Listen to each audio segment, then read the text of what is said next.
Allez, bonjour à tous, j'espère que vous allez bien. On va parler aujourd'hui d'un sujet assez intéressant. Voilà, on va surtout parler de trading et de suivi de tendance. Je vois beaucoup de gens qui font une très grosse erreur, hein. Surtout des gens qui n'ont pas de stratégie, qui ont pas de plan, et qui vont trader d'une manière où, bon, déjà sans stratégie, sans plan, c'est impossible d'avoir de résultats positifs, mais en plus ils vont se mettre une balle dans le pied en tradant d'une façon que j'ai jamais compris. J'ai jamais compris cette mentalité d'agir de cette façon. Donc la façon que je voulais dire, c'est, je vais vous montrer ensuite des exemples.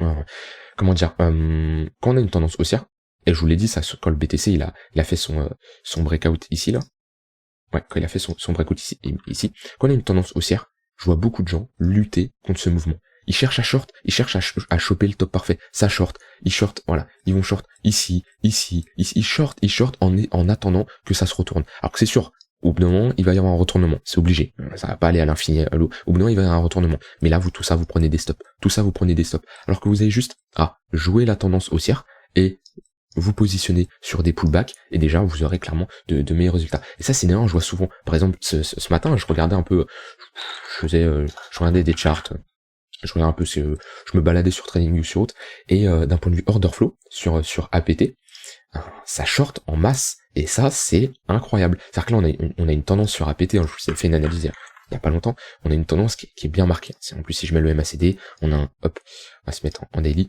on a un momentum très puissant, hein, très puissant. Donc ça montre que voilà, le flux est très fort, tendance très haussière, creux sommet de plus en plus haut. Et qu'est-ce que je constate? On a un funding très négatif. On voit que ça short en masse, le ratio long short, on est sur du 65%, voilà, ça fait que de shorter, ça short en masse. On a ici un CVD, on a une forte pression vendeuse, on le voit, qui se fait absorber. Donc là qu'on a ici, sur le CVD, quand on fait ce genre alors là sur le cours, on fait un creux plus haut que le précédent, alors que sur le CVD, hop, on fait un creux plus bas que le précédent. Et ben ça nous montre qu'il y a des vendeurs très agressifs qui vendent tout simplement au marché, et on a des acheteurs passifs qui absorbent ces vendeurs agressifs. Et on voit que ça short énormément. Et je comprendrai jamais cette psychologie des gens. Alors ça se trouve t'en fais pas partie, hein, mais je préfère quand même expliquer moi ma vision des choses. Je comprendrai jamais cette mentalité de chercher à short le marché. En fait c'est quoi? C'est des gens qui n'acceptent pas ce mouvement aussi parce qu'ils sont pas rentrés au début, et ils se disent ok je vais shorter parce que je comprends pas, vraiment je comprends pas. Il y a juste à faire de la suite de tendance, et je vais prendre un exemple après qui est excellent que pour de la suite de tendance, hein. Là moi clairement je me suis amusé là-dessus, il y a été de très beaux setups qui s'enclenchaient. Mais voilà, ce que je veux expliquer, c'est quand vous avez une tendance haussière comme ça, et ben jouez la tendance, accompagnez-la. Soyez dans le sens de la tendance. Cherchez pas à short, parce que de toute façon, vous le voyez sur les mouvements d'amplitude, ici, regardez, hop, ici, si vous longuez le marché, on prend le point le plus bas jusqu'au premier sommet, 80%. Ensuite, du sommet au creux. Ok, 15%. Maintenant, du creux au sommet ici, 74%. Ici, 18%.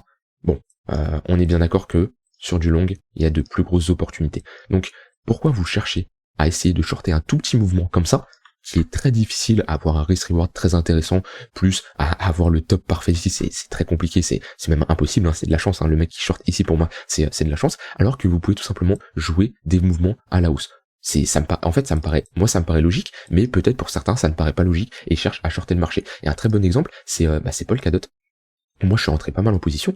On a une tendance qui est clairement haussière. Alors, je vais enlever un peu tout ce bazar, ça sera plus simple pour vous. Tac. On a une tendance qui est clairement haussière, avec des creux des sommets de plus en plus haut. En daily, on a un momentum fort, on le voit. Hop, voilà, le momentum est très fort. En plus, on faisait des divergences haussières juste avant. Voilà, c'est clairement encourageant, c'est clairement bullish. Et les gens, ils vont chercher à short le marché. Ils vont shorter ici, ils vont shorter. Alors encore au début, ça peut se comprendre, hein. C'est-à-dire que là, si vous avez des setups de short qui se lancent, ça peut se comprendre. Mais quand on a une confirmation de breakout, on casse la structure, on commence à faire des W, on passe au-dessus des moyennes mobiles, donc les tunnels Vegas, on voit qu'on fait des pullbacks sur le tunnel 4 heures après l'avoir cassé, et on a des réactions. Ne cherchez plus à short, jouez dans le sens de la tendance. Et là, on le voit sur dans le tunnel 1 heure, donc dans le tunnel bleu, il y a de très bonnes opportunités. À chaque fois, on a des réactions. On arrive dans ce tunnel bleu. Dans ce tunnel bleu, dans ce tunnel orange, dans ce tunnel 1 heure, qu'est-ce qu'on fait? On structure quelque chose de bullish. Des structures. Hop, on retrace, on structure quelque chose de bullish. On retrace, on structure quelque chose de bullish. Et là, il y a clairement des opportunités, hein. C'est-à-dire que si vous couplez ça avec, voilà, du momentum, ici on a on a une divergence haussière, bon, les pastilles que vous voulez, c'est des crosses sur le WT cross. Voilà, on a des magnifiques setups qui peuvent s'enclencher. On couple ça avec des points pivots ou autres, et on a de magnifiques setups qui s'enclenchent. Voilà, on est dans le tunnel mineur, il y a le point pivot weekly juste en dessous, on a des divergences haussières. Voilà, il y a de très bonnes opportunités. On structure quelque chose de bullish, des W. Pareil ici. Hop, on a une divergence haussière ici.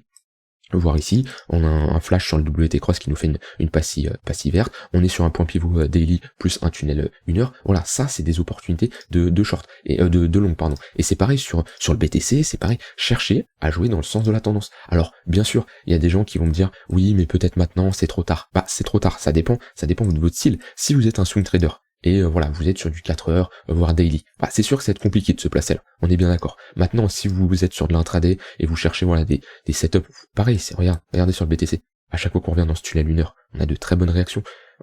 Moi je comprends pas les gens qui cherchent à short ce marché. Ici, pourquoi vous shortez le marché alors que vous avez juste à jouer dans le sens de la tendance. Alors bien sûr, à un moment ça va se retourner, peut-être qu'on va avoir une dernière jambe haussière, hop, et on va faire ça. Ok, peut-être que vous mangerez un stop loss là, mais là, on passera dans une tendance baissière, et là, vous jouerez dans le sens de la tendance. Donc, vous chercherez à shorter.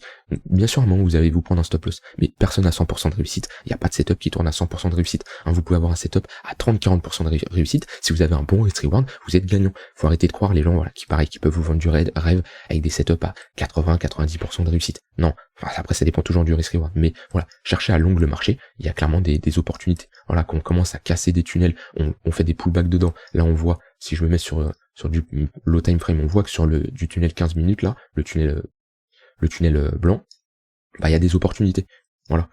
Quand on casse le tunnel 15 minutes, hop, on revient chercher notre tunnel 1 heure et on a des réactions. C'est positif. Moi, c'est le genre de choses où il y a clairement il y a des opportunités. Regardez ce tunnel 15 minutes, hop, on va dedans, on vient dedans. Alors, je vous dis pas d'acheter à chaque fois qu'on retourne sur un tunnel, hein, toujours avoir des confluences, comme je vous l'ai montré là, un point pivot daily, un tunnel 1 heure, une divergence haussière, ça peut être une structure, ça peut être un ravalement, une pattern bullish, comme vous le voulez, mais jouer, moi ce que je veux vous faire comprendre, c'est jouer dans le sens de la tendance. Arrêtez de shorter un marché quand on a un momentum très fort. Voilà, et le cas de APT, quand j'ai vu ça ce matin, c'est funding extrêmement négatif, alors qu'on est en tendance haussière. Là, le ratio long short, il est majoritairement en faveur des shorts.